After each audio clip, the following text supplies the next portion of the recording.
Olá, o Região recebe hoje o deputado federal João Cury Neto, do MDB de São Paulo.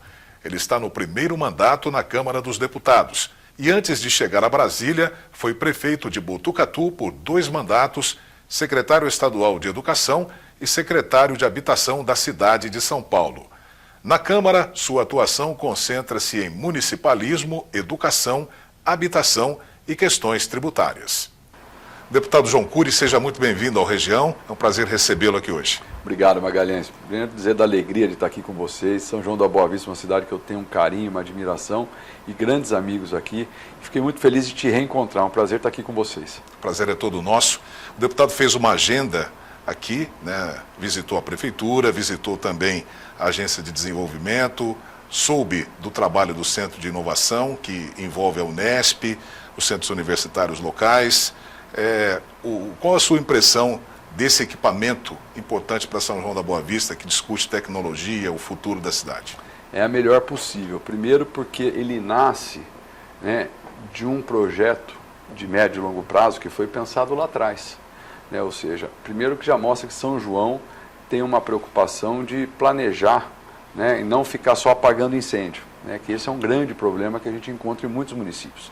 Você tem lá o dia a dia que precisa ser tocado, é natural, mas você também precisa ter um grupo de pessoas que pensem a cidade em médio e longo prazo. Então, quando a cidade, né, parou para montar uma agência de desenvolvimento, essa agência de desenvolvimento, entre as suas atribuições, está lá pensar o município para daqui 20, 30, 40 anos, que São João que nós queremos ter daqui 30, 40 anos. E depois se define isso através de um grande processo de participação, envolvendo academia, envolvendo o setor privado, a administração pública. Você tem aí um caldo dessa discussão que acaba virando um pacto, né, da população, dos representantes da população e uma cartilha de voo, né, que é isso que São João fez. São João estabeleceu um pacto, criou-se uma cartilha do que precisa ser feito para a gente chegar onde a gente quer chegar, né, e esse centro de inovação ele surge, né, dessa discussão. E agora ele vem sendo tratado, né, com uma governança muito interessante.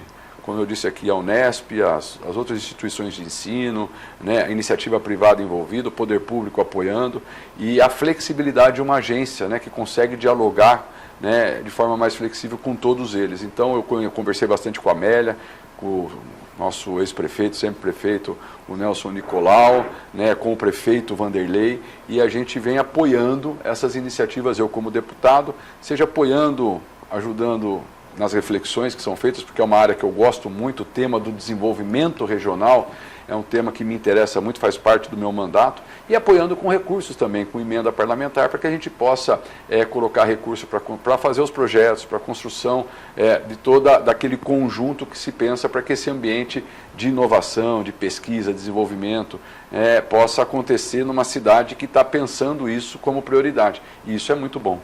E esse centro de inovação, ele se ancora no polo aviônico, né, no curso de Engenharia Aeronáutica da Unesp e também em outros fatores aqui de desenvolvimento. Como é que o deputado pode contribuir, né, de certa forma, para esse projeto? Gostei muito, né, do projeto que se pensou do polo aeronáutico, né, tendo como eixo ali o seu aeroporto. O aeroporto é um ativo para todo o município, só que muitas vezes negligenciado, subaproveitado, porque os gestores públicos muitas vezes não sabem o que fazer com aquilo.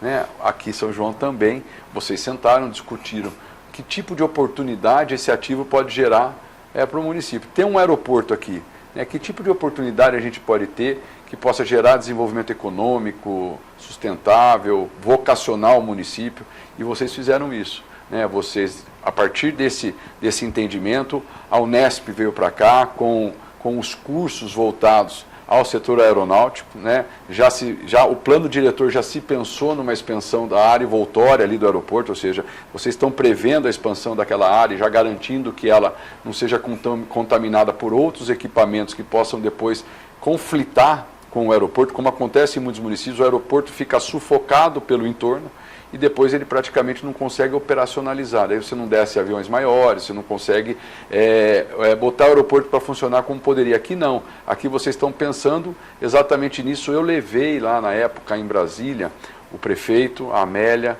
né, os representantes da cidade para conversar com o ministro do Portos e Aeroportos, o Silvio Costa Filho, né, para ver se a gente agora consegue incluir, né, o aeroporto de São João da Boa Vista dentro de um programa que tem no Ministério, onde eles fomentam com recurso para que você, primeiro, desenvolva o projeto executivo do aeroporto, né? O que vai se fazer nesse aeroporto? O aeroporto é um grande vetor de desenvolvimento em qualquer cidade do mundo.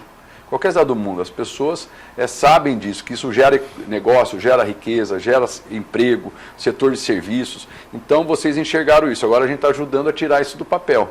Tivemos lá com o ministro, né? O ministro falou que o aeroporto de São João poderá vir a ser incluído, desde que a gente cumpra algumas etapas, que é isso que nós estamos discutindo agora, né? Como é que a gente faz para a gente ter esse projeto, apresentar esse projeto junto ao Ministério. Eu acho que esse é um papel também, como deputado federal, estreitar essa distância, abrir essa porta para que a Prefeitura possa acessar, né, o Ministério e outras instâncias e a gente poder ter recurso para desenvolver o aeroporto, que vai ser um grande eixo de desenvolvimento da cidade.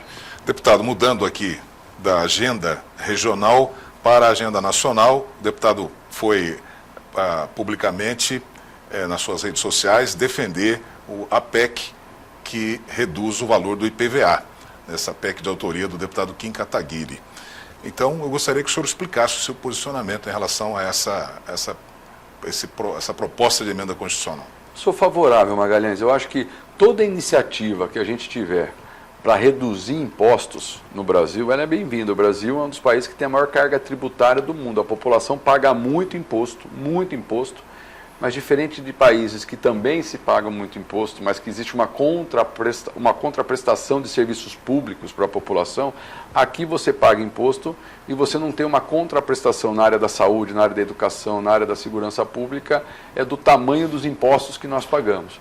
Então, já que a gente não consegue dar essa contraprestação, pelo menos que a gente diminua a carga tributária, o peso desses impostos nas costas do contribuinte, daqueles que pagam imposto. Então, em tese, eu sou sempre favorável a qualquer iniciativa. Agora, a gente precisa discutir, porque nós também temos, por conta do IPVA ser um tributo, né, uma espécie de tributo, o imposto é uma espécie de tributo, que ele é de responsabilidade dos estados e que reflete na arrecadação dos estados e também dos municípios, a gente precisa saber o seguinte: uma vez que a gente reduz esse imposto, né, através de uma lei federal, de uma PEC, de uma emenda constitucional, como é que a gente faz para garantir o financiamento dos serviços que são financiados com esse recurso, né, advindo do IPVA? Porque o IPVA tem uma coisa interessante: as pessoas imaginam que o IPVA é um imposto para garantir, né, o sistema viário, a segurança, a manutenção do sistema viário. Não é.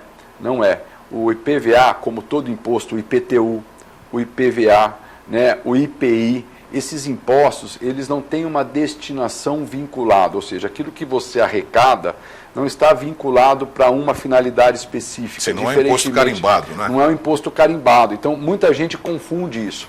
Diferentemente da taxa, que é outra espécie tributária, diferentemente das contribuições, né? Essa sim você tem uma contribuição previdenciária. Eu posso pôr na área da educação? Não, tem que ir lá para o INSS. INSS para o município, se tiver um instituto próprio. Então ele é carimbado para aquela finalidade. A taxa também, a taxa de água e esgoto, né? Ela é voltada para financiar o serviço de água e esgoto. Então você tem uma destinação vinculada.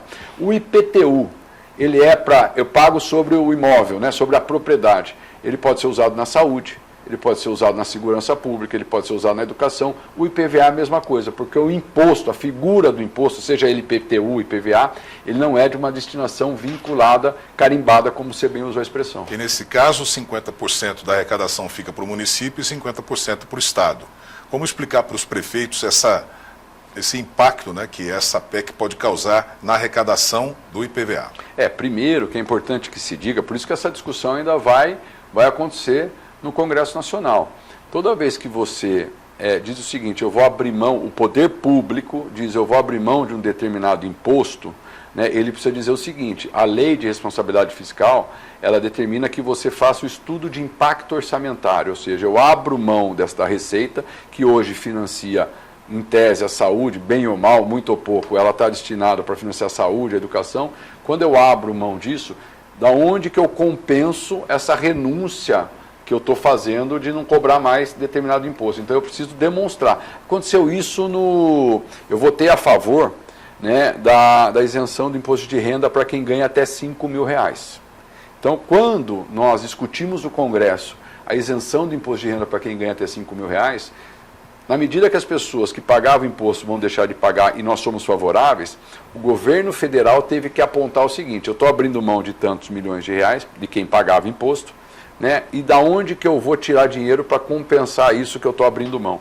Aí nós tributamos, nós aumentamos o imposto em 10% daqueles que ganham acima de R$60.000 por mês. Você entendeu? Então a gente aumentou o imposto de uma parcela da população, que são aqueles mais ricos, que o que eles vão pagar mais vai compensar a isenção e, portanto, a renúncia de receita que a gente fez para aliviar daqueles que ganham menos. Então, você percebe? Isso é obrigatório, não é uma opção. A lei determina que se faça isso. Então, agora na Câmara, nós vamos fazer essa discussão, mas eu sou favorável à redução do IPVA, porque eu acho que isso tira esse monte de imposto das costas do brasileiro. Mas tem que resolver essa questão com os municípios. Vai ter que resolver, vai ter que apresentar o estudo de impacto orçamentário, porque você também não pode fazer cortesia com o chapéu dos outros. O governo federal quer isentar, né, a população de um determinado imposto, mas esse imposto, em tese, não é dele, né, é dos estados e dos municípios. E como é que vai fazer os municípios? Como é que os municípios vão fazer se eventualmente lá em cima você acaba com o imposto, que quem vai perder a receita é o município? E os municípios são aqueles que estão mais próximos da população, né? Você não acha o presidente da República na padaria, o senador na missa, mas você acha o prefeito e o vereador, que eles recebem a demanda, e se a gente lá fica tirando o dinheiro deles, como é que eles vão atender a demanda da população? Então tudo isso é objeto de discussão que precisa ser feita com responsabilidade. Ainda nessa linha, o deputado foi prefeito de Botucatu. Em que área os municípios enfrentam a maior sobrecarga de responsabilidades e sem o repasse de verbas equivalentes? Você tem duas áreas principais, né, que é um descalabro o que nós estamos fazendo com as prefeituras e com os municípios. Eu fui prefeito. Quando eu fui prefeito de Botucatu. Fui prefeito, a gente investia na área da saúde de recurso próprio, vindo do IPTU, do IPVA, a gente investia na área da saúde, Magalhães, cerca de 22%, 23% de tudo que a gente arrecadava. A gente arrecadava e ia para a saúde 22%, 23%. A lei diz que você tem que gastar no mínimo 15% na saúde. A gente já investia 7%, 8% a mais. Hoje as prefeituras estão investindo mais de 30% na saúde. São João da Boa Vista é um caso. É um caso. Aqui investe mais de 30% mais de 30%. Você vê que em 8 anos as prefeituras estão assumindo ainda mais o financiamento da saúde. Por quê? Porque o governo federal vem diminuindo a sua participação. Ao longo dos anos, aquilo que o governo federal investia em saúde vem gradativamente diminuindo. Não é porque resolveu o problema, né? Quando ele deixa de investir tudo que ele investia na saúde, antes, alguém está assumindo essa conta. Quem está assumindo essa conta? Os municípios. E são aqueles que menos têm. Ou seja, entre o governo federal, os estados e os municípios, o que menos tem dinheiro são os municípios. E são aqueles que estão mais sobrecarregados na prestação do serviço público. Ou seja, a gente pode citar um exemplo aqui regional do SAMU, que é um serviço federal, criado pelo governo federal, mas que é bancado pelas prefeituras aqui da região num consórcio. É uma transferência de responsabilidades, criar uma política pública e deixar a responsabilidade do custeio por conta dos municípios.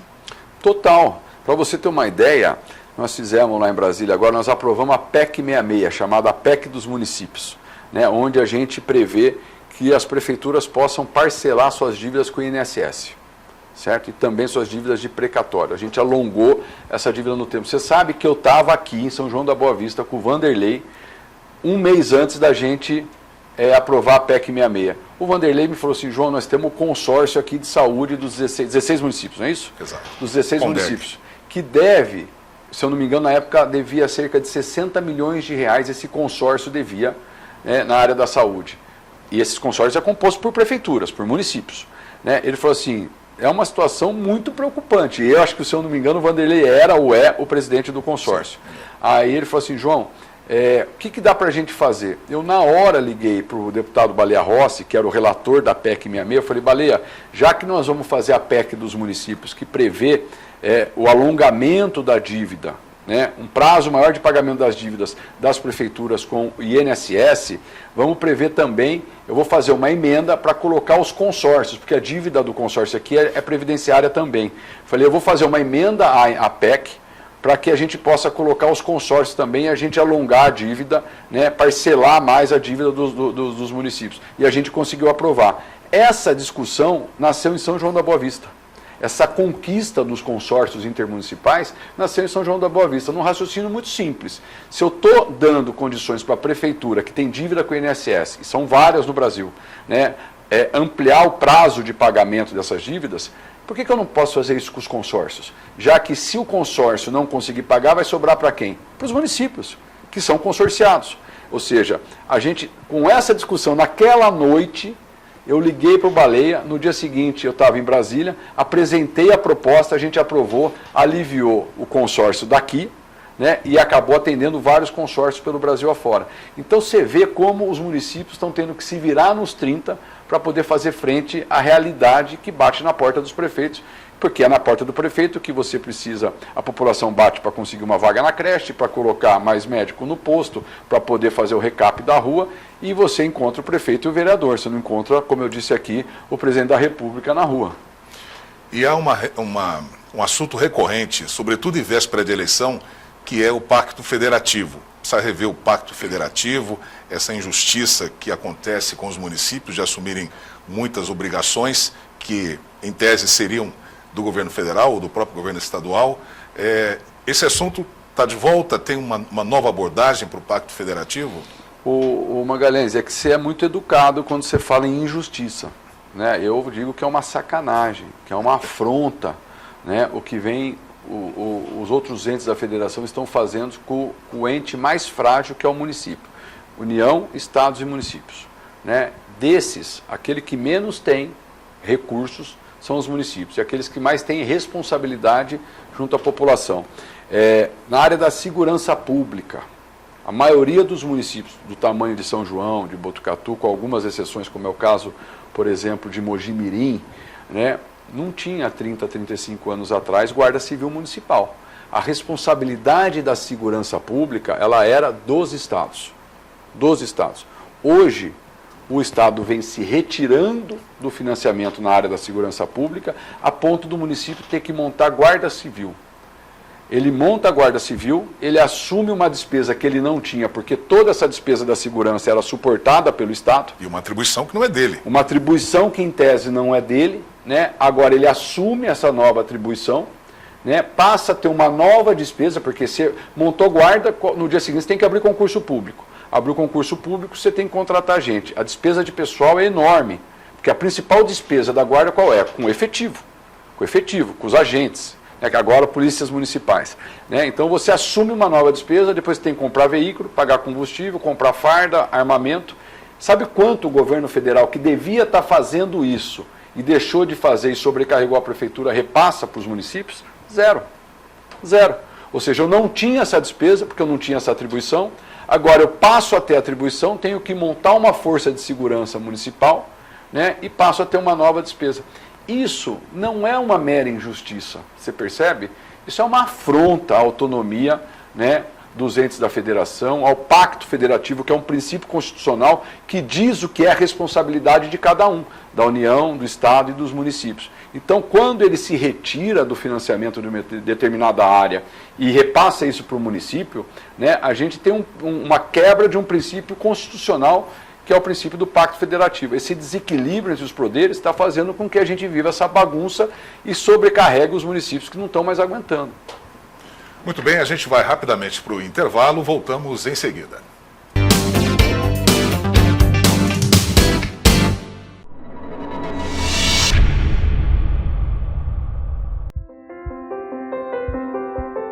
A cada momento, em cada passo, nos fazemos presentes.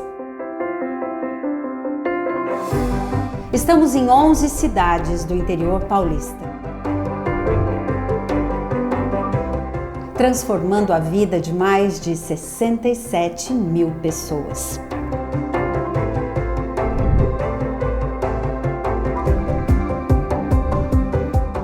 Fazemos da saúde o nosso propósito.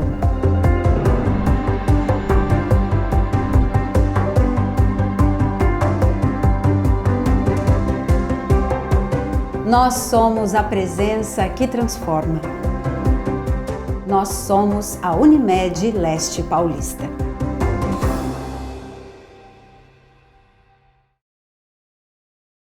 O dinheiro que entra na farmácia paga o dono da quitanda, que paga a loja de roupas, que paga o mercado, que paga a farmácia de volta. Se o dinheiro circula em casa, todo mundo se beneficia. Apoie o comércio local, uma iniciativa ACE. Na Bela Capri, cada detalhe é pensado para te entregar uma bela experiência. Sabor feito à mão, com agilidade e tradição.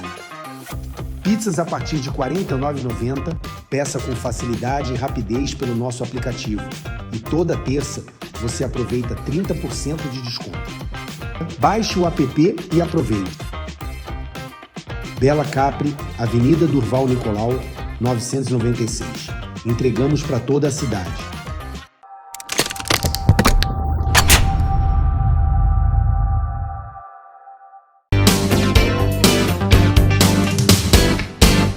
Nós já estamos de volta aqui na TV União com Região, hoje recebendo o deputado federal pelo MDB, João Cury, ex-prefeito de Botucatu, ex-secretário de Educação e de Habitação.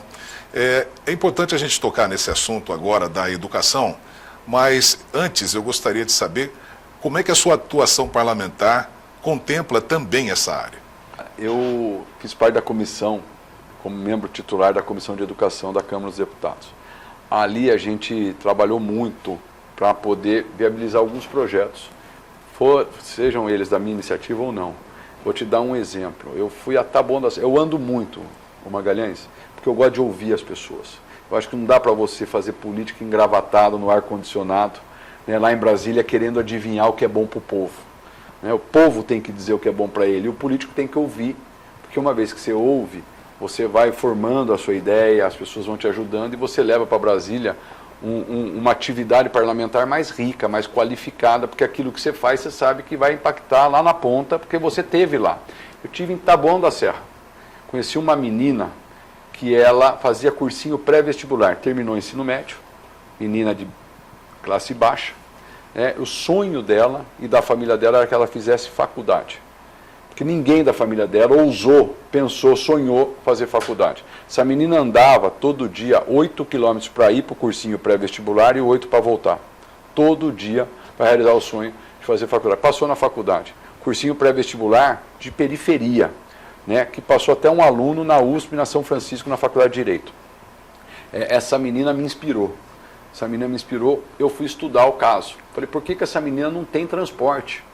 Não tem transporte. Um aluno do cursinho pré-vestibular, hoje no Brasil, é aquele que terminou o ensino médio, então ele não é mais um aluno da educação básica, então não tem direito ao transporte oferecido pelo Estado e pela Prefeitura, mas ele também não é um aluno de ensino superior, um estudante de ensino superior que tem direito ao passe. Né? Ele fica no limbo. Fica no limbo. Então, essa menina andava 8 quilômetros a pé para ir, para voltar todo dia. 8 para ir, 8 para voltar, para realizar o sonho de ir para a faculdade. Eu propus um projeto de lei em Brasília para equiparar o aluno que está nesse limbo do cursinho pré-vestibular como um estudante, garantindo para ele os benefícios que os estudantes têm. Você percebe? Da meia entrada, né, do transporte, para que ele possa ir para o cursinho para poder estudar, para poder entrar numa faculdade. Senão o que vai acontecer? Ele vai abandonar. Ele vai abandonar, vai entrar no mercado de trabalho porque ele não tinha como ir, né? Como não tinha como se locomover.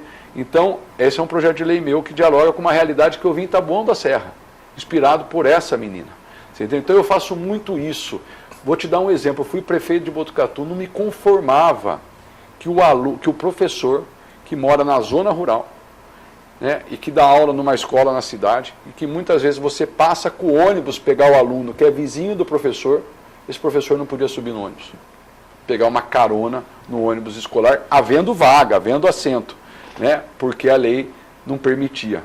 Então você faz o professor que vai pegar o carro dele, gastar, já não tem um grande salário, ter que ir para a escola com o carro dele, porque o ônibus não pode entrar, só pode entrar os alunos. Mesma coisa na merenda. Tem escola que joga merenda fora e não permite, a lei não permite o professor comer na escola o mesmo alimento do aluno, ou seja, a merenda escolar. Um absurdo, um absurdo. Tudo isso a gente está discutindo lá em Brasília e votando em Brasília. Estamos aprovando isso, agora deve ir para plenário. Se Deus quiser, a gente deve aprovar e permitir isso. Porque a alimentação, o momento do professor sentar com o aluno e comer a mesma comida, aquela meia hora, uma hora, é um ato pedagógico, é uma hora de troca, né, que gera uma série de trocas ali entre o professor e o aluno que são fundamentais. A alimentação escolar é um ato pedagógico e a gente não permite o professor sentar ao lado do aluno e comer com ele e deixa jogar a comida fora. É inacreditável. Esse é o Brasil.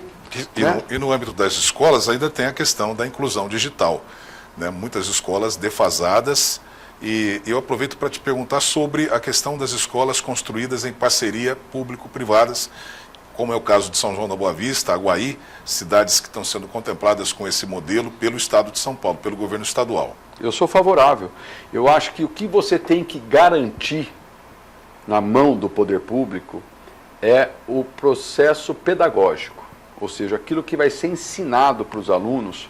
Eu acho que é ideal que você proteja e fala o que vai ser ensinado, o processo de ensino e aprendizagem, né, a ideia do que você vai fazer. Eu acho que o governo tem que ter isso na mão dele. Agora, quem vai podar a árvore da escola, quem vai trocar a torneira, né, a válvula da privada, precisa ser um funcionário público? Precisa ser? Ou pode ser alguém que faça isso muito mais rápido, de preferência mais barato, e que tenha a responsabilidade para fazer, porque se ele fizer mal feito e quebrar a semana que vem de novo, você vai descontar dele, né, o serviço. A ideia aqui em São João da Boa Vista é exatamente essa. A empresa, o privado, a PPPista, né, que a gente fala, ela constrói a escola e depois ela se obriga em ficar dando manutenção por um determinado tempo. E ela recebe por isso. Então ela tem interesse em construir bem a escola, porque depois, se ela construir bem, ela vai ter menos gasto com manutenção. E se ela tiver menos gasto com manutenção, ela consegue receber um valor melhor durante o período que ela está na manutenção, na gestão da escola. Só que qual é a gestão que ela faz? Ela não faz a gestão pedagógica. O professor é do Estado, né? Aquilo que o professor ensina é do Estado, mas ele é como se fosse ali o síndico para a manutenção do prédio, né, para que o prédio esteja em condições. Então a quadra está ruim, você vai lá e manda reformar a quadra, ele vai reformar a quadra. Você entendeu? Então essa ideia é uma ideia boa, é positiva, porque daí você faz com que o diretor da escola não tenha que se preocupar com isso, ô Magalhães. Porque o diretor da escola hoje, ele fica doido, porque é o seguinte, quebrou a privada, ele tem que ir atrás para consertar a privada. No dia seguinte tem que podar a árvore, depois está chovendo na escola, ele fica atrás disso. Ele faz um monte de coisa e não tem tempo para cuidar do pedagógico, do processo de ensino e aprendizagem. Porque no final do dia, o que o pai e a mãe quer saber, Magalhães, é o seguinte, meu filho aprendeu mais ou menos? Ele sabe fazer uma equação matemática ou não sabe? Ele sabe interpretar um texto ou não sabe? É isso que interessa para a sociedade. Você percebe? Então o diretor que deveria estar preocupado com isso, não consegue se dedicar a isso, porque ele tem que ficar aí atrás de alguém para ajudar ele a podar a árvore, porque se não podar a árvore vai cair não sei aonde, ou vai entupir a calha que vai chover dentro. Isso não é papel do diretor de escola. Isso que está sendo feito aqui busca resolver esse tipo de problema. E o deputado foi secretário da Educação, conhece esse problema de perto, né? E nós temos na região, sobretudo em São João da Boa Vista, uma carência de vagas do ensino técnico do Estado, das ETECs. Nós não temos em São João da Boa Vista uma ETEC. Temos uma classe descentralizada do Centro Paula Souza. E há um pleito da Prefeitura de São João para que se construa uma escola técnica em São João da Boa Vista. Eu lhe pergunto se o deputado acredita nesse modelo do ensino técnico profissionalizante como uma alternativa, sobretudo para os filhos dos trabalhadores. O Magalhães, ela não é mais uma opção. Ela é uma obrigação. O ensino técnico, a Alemanha é o que é hoje e se tornou o que se tornou hoje porque ela investiu pesadamente no ensino técnico, né? Não é verdade que você precisa ter só pessoas aqui com um nível universitário. Você tem uma demanda de mão de obra técnica que paga salários bons, né, que tem permeabilidade no mercado de trabalho e que a gente não consegue atender. Então a gente tem que dar opções para que esse jovem ou para que essas pessoas possam escolher qual é o caminho. Às vezes o jovem quer seguir um caminho de um técnico, né? Ele quer ser um técnico. E aqui, ter uma ETEC que dialogue com a vocação econômica da região é fundamental. Nós acabamos de falar que vocês estão pensando em desenvolvendo um polo aeronáutico. Um polo aeronáutico não é só para ter engenheiros aeronáuticos, precisa ter técnicos da área aeronáutica. E esses técnicos serão formados aonde? A gente tem que ter uma escola técnica aqui. Você entendeu? Porque você tem um engenheiro aeronáutico, que quem quiser fazer uma engenharia aeronáutica pode fazer, mas você pode pegar, de repente, uma pessoa que fala assim, eu quero ser um técnico nessa área, e oferecer cursos voltados a essa área, porque tem a ver com aquilo que vocês estão pensando, né, no desenvolvimento da cidade, para as oportunidades que serão geradas a partir do polo aeronáutico. Então eu acho que assim, é para ontem a gente trabalhar, e eu posso, me coloco à disposição para isso, para a gente poder trazer uma escola técnica aqui, para que esses jovens tenham a opção, aqueles que querem, poder ingressar no ensino técnico e que a oferta desse curso dialogue com o mercado de trabalho, ou seja, para que ele possa amanhã enxergar que eu saindo daqui, eu posso entrar numa fábrica do setor aeronáutico que presta serviço, ou que faz aeronave, alguma coisa assim, que já tem aqui. Você percebe? Então eu acho que isso não é mais uma opção. Hoje não dá para a gente abrir mão. Não dá para abrir mão de você ter, né, escolas de ensino técnico aqui na região e em São João da Boa Vista. A gente está caminhando para o final. Eu quero perguntar sobre habitação. O deputado também foi secretário de habitação e há um déficit habitacional que atinge as famílias também dos trabalhadores, né, de baixa renda. O governo federal também tem o Minha Casa Minha Vida, o governo do estado tem a CDHU, mas ainda há uma carência, um déficit muito grande. Como é que o deputado vê essa questão da habitação hoje? Olha, eu fui presidente da Companhia Metropolitana de Habitação de São Paulo. Nós tocamos lá, que é uma companhia do município. A prefeitura se preparou financeiramente com bastante gestão fiscal, né, se preparou para ter um programa habitacional próprio, o que é incomum. Geralmente as prefeituras não conseguem ter um programa habitacional próprio, eles dependem da CDHU e do Minha Casa Minha Vida do governo federal. A prefeitura, nós lançamos um programa próprio chamado Pode Entrar, 100% com recurso do município. Na época, 7 bilhões de reais, de 2023 a 2025 a gente investiu 7 bilhões, 44 mil unidades habitacionais estão em obras na cidade de São Paulo. Então, a gente precisa trabalhar com a habitação, com o déficit que você falou, mas tem dois déficits na habitação, que pouca gente fala de um. A gente tem o déficit quantitativo, ou seja, a falta de moradia para aqueles que querem e precisam ter moradia. Aqueles que pagam 50%, 60% do seu salário em aluguel, aqueles que moram de favor na casa da mãe, do vizinho, do primo, né? Aquelas famílias que estão debaixo da ponte, que estão morando, essas pessoas precisam ter casa. Então a gente tem que produzir, fazer habitação, moradia digna para elas. O que é moradia digna? Não adianta você botar essa pessoa lá longe. Você tem que tentar pôr essa pessoa perto do mercado de trabalho. Então fazer casa, moradia digna é diferente de fazer moradia. Moradia digna significa você fazer já com água, esgoto, guia, sarjeta, asfalto, iluminação pública, né, perto de um mercado, perto de uma escola, perto de uma unidade de saúde, porque não é concebível que você vai pôr uma pessoa que tem que depois pegar um ônibus ou um carro para ir comprar um pãozinho, né, porque tem gente que faz isso. Política habitacional, tem muita gente que gosta de pobre, mas longe de casa. Você entendeu? Não, põe lá no fundão. Não, você tem que trazer para perto para que eles possam ter acesso, oportunidade através da moradia como eixo. Né? Então esse é um ponto, é o déficit quantitativo, aquilo que falta de moradia na cidade. Mas você tem um déficit que pouca gente discute, que é o déficit qualitativo, ou seja, pessoas que têm casa, mas moram em situações muito precárias, que a gente chama de baixa habitabilidade. É muito comum no interior. Você pega os parentes, o filho, a filha, o vizinho, aí você tem um terreninho, você vai lá, compra um milheiro de tijolo, um saco de cimento, com os amigos, e orientado às vezes por um mestre de obras, você sobe sua casa. Você sobe sua casa com muito sacrifício. No interior de São Paulo tem muito disso. Só que chega uma hora que falta um recurso, o cascalho, para você terminar a casa. E a pessoa mora, porque ela precisa morar. Então ela vai e entra na casa, mas faltou o reboco, faltou o piso, faltou uma instalação elétrica adequada. Ela tem casa? Claro que tem.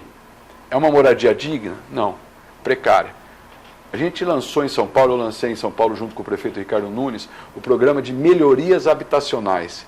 Que você tem um programa para fazer casa, apartamento, casa, para atender aquele público que tem o sonho da casa própria, mas você tem uma outra parcela grande da população que tem casa, só que vive em condições muito ruins, muito precárias. Não tem uma instalação elétrica adequada, como eu te falei, hidráulica. Eu fui numa casa em São Paulo que a moça tomava banho todo dia, saía fumaça das instalações. Eu falei, mas minha senhora, vai pegar fogo, vai ter um incêndio na sua casa. Tem a outra que não tinha piso, a outra que não tinha... Tinha uma casa, Magalhães, que a criança dormia com a cara, a parede inteirinha mofada. E a mãe falava assim para nós, eu não aguento mais levar essa menina de madrugada no pronto atendimento. A hora que a gente foi ver, é óbvio, ali a menina estava respirando com a cara no mofo. A gente foi lá, a prefeitura deu 30 mil reais, não é nada. 30 mil reais, até 30 mil, porque às vezes a intervenção custa 15 mil. 12 mil, você vai lá e impermeabiliza, reboca, coloca em condições de habitabilidade. Faz o piso, quando precisa fazer o piso, troca a instalação elétrica quando precisa fazer a instalação elétrica. Não é dar um tapinha, você vai para resolver problemas estruturais. Você põe um dinheiro, não tem que pagar nada, não é financiamento, não é nada. Fizemos isso em São Paulo. Então você vai e resolve aquele problema, você melhora o padrão de habitabilidade, de moradia daquela família. A gente precisa falar disso, Magalhães. Mas precisa financiamento, porque as prefeituras não têm o mesmo poder econômico como tem São Paulo, Exato, mas assim, você pode... Primeira coisa, antes de falar de dinheiro, a gente tem um mapeamento nos municípios de pessoas que moram nessa situação. Vou te dar um exemplo. Eu fui prefeito em Botucatu e a Sabesp lançou na época um programa chamado Se Liga na Rede. As pessoas tinham lugares, você lembra disso? Sim. Você tinha o tronco do esgoto em frente à casa da pessoa e a pessoa ligação, não tinha dinheiro para fazer a ligação, custava R$2 mil. Então ele tinha o esgoto na porta da casa dele, mas não conseguia ter o tronco para fazer a ligação, o ramal para fazer a ligação. Eu fui, achei que é sensacional o programa da Sabesp. Falei, pô, sensacional. Lutei como prefeito para a Sabesp fazer a instalação do tronco na casa da pessoa. A Sabesp falou, vou fazer. O governo de São Paulo falou, vamos fazer. E começou a fazer a ligação. O ramal levava para casa para a pessoa sair da fossa. Achei sensacional. Um dia eu fui conhecer a casa da dona Josefa, no bairro Santa Elisa, em Botucatu, que ela foi uma que recebeu a ligação. Quando eu cheguei lá, eu falei, dona Josefa, e aí, tá feliz? Ela falou, mais ou menos. Eu falei, por quê? Porque agora eu vou ter que pagar o esgoto. Eu não pagava esgoto. Eu falei, mas a senhora vai ter muita melhoria por conta disso, tal. Mas eu percebi que ela estava um pouco contrariada. Eu entrei na casa dela para dar uma olhada na casa dela. Ela não tinha chuveiro, era um cano que caía água gelada, ela tomava banho na água gelada. Ela tinha uma dessas bacias de ferro, sabe aquelas de antigamente, aquelas bacionas, que ali ela lavava roupa, pratos, escovava dente, que ela não tinha pia. Eu falei, é óbvio que essa mulher não está contente, ela não tem um mínimo. Aí eu peguei e voltei para a prefeitura e falei assim, eu quero dar essas coisas para as pessoas, eu posso? Aí ficou uma discussão se podia, se não podia, se isso podia usar recurso público para isso. Descobri que tinha um dinheiro, uma rubrica orçamentária que vinha na Secretaria de Assistência do governo federal que chamava benefício eventual. Exatamente para esse tipo de atendimento para famílias de baixa renda do CAD único. Aí falei assim, gente, vocês têm um mapeamento das pessoas que moram nesse tipo de condição? A prefeitura não tinha. Não tinha. Falei, a gente precisa ter. A gente precisa ter pessoas que vão entrar na casa das pessoas para saber em que situações, em que condições elas vivem. Você percebe? Aí vamos mapear, achamos que ia ficar uma fortuna. Nós mapeamos cerca de 60 casas. Um não tinha a pia, o outro não tinha o tanquinho, o outro não tinha privado, o outro não tinha chuveiro. Resolvemos dar. O Geraldo Alckmin, era governador, foi entregar na casa da dona Josefa o kit de porcelana. A gente colocou lá uma pia, um tanquinho, uma privada e um chuveiro. Sabe quanto a prefeitura gastou para todas essas casas fazendo isso? R$100 mil. R$100 mil. Não é nada. Desculpa, Magalhães, se a gente não conseguir atender esse tipo de demanda, pega o chinelinho e vai embora para casa.